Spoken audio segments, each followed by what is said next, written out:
Right, the newspapers are now out here in France this Tuesday morning. Florence Villeminot has been taking a look through their front pages for us. Good morning, Kat. Now, unsurprisingly, because the Eurozone is such a big topic here in France, Greece is still very much on those front pages. That's right. All eyes are on that European summit this evening where Greece's future will be decided.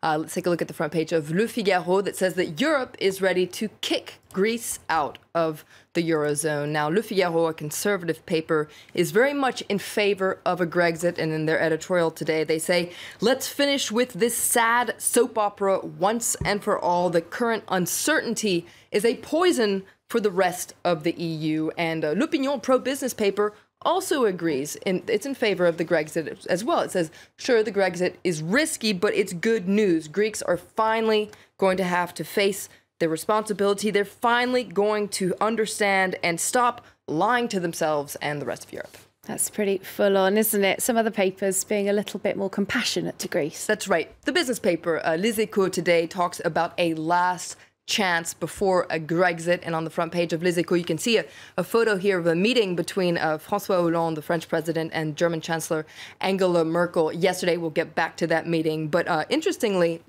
lots of other papers are against the Grexit. As you can imagine, opinions are divided here in France. La Croix, the Christian paper, is against the Grexit. It says that if Greece leaves the Eurozone, will not only lose credibility, it will lose a lot of money. All the money that Greece won't pay back. According to La Croix, the realistic thing to do is to reduce Greece's debt. And actually, the left-leaning paper Libération, in its editorial, also argues in favor of a debt reduction for Greece. That's the only solution.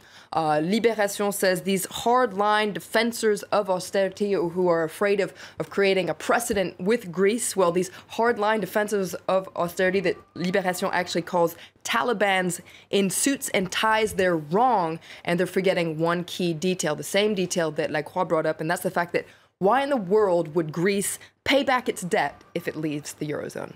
Well, that's a very good point, isn't it? Now, you showed us there a picture of François Hollande and Angela Merkel at the Élysée Palace here in Paris yesterday evening. Now, they haven't really always been quite on the same page about Greece, have they? No, they haven't up until now. Well, up until last week, they were already showing some divisions. But now they're trying to show a lot of unity. You can read about that here in Le Figaro. Now, French papers tend to be obsessed with what they call the Franco-German couple and how this Franco-German couple always rushes to the rescue of Europe. Le Parisien takes a closer look at this strategy, says that they're playing essentially good cop, bad cop. You have black and white, openness and solidarity on the one hand, that's France, and firmness and responsibility on the other. But you can see here they're talking about petit pas. This is just baby steps for right now. But it's important for them to snap into action. If we take a look at another article in Les Echos. Well, they look like they're holding on to each other in a storm, don't they? Awkward hug there. Les Echos says that they have to step into action because actually they're going to face historic responsibility if ever there's a Grexit. And just very briefly, some say the Franco-German couple's a thing of the past. That's right. This is the Italian Prime Minister, Matteo Renzi. You can read more about that in L'Opinion as well. He says that the Greek crisis has actually brought to light the fact that Germany and France are out of sync, and they shouldn't be the only one calling shots. He says that other countries, especially Italy, has a lot of legitimacy and should weigh in on these negotiations, not just playing a sidekick role, but a key role in these negotiations. Well, they're all going to get their chance to have their say later on, aren't they? Thanks very much for now, Flo Villeminot. He'll be back with a look through the international papers outside of France as well later on.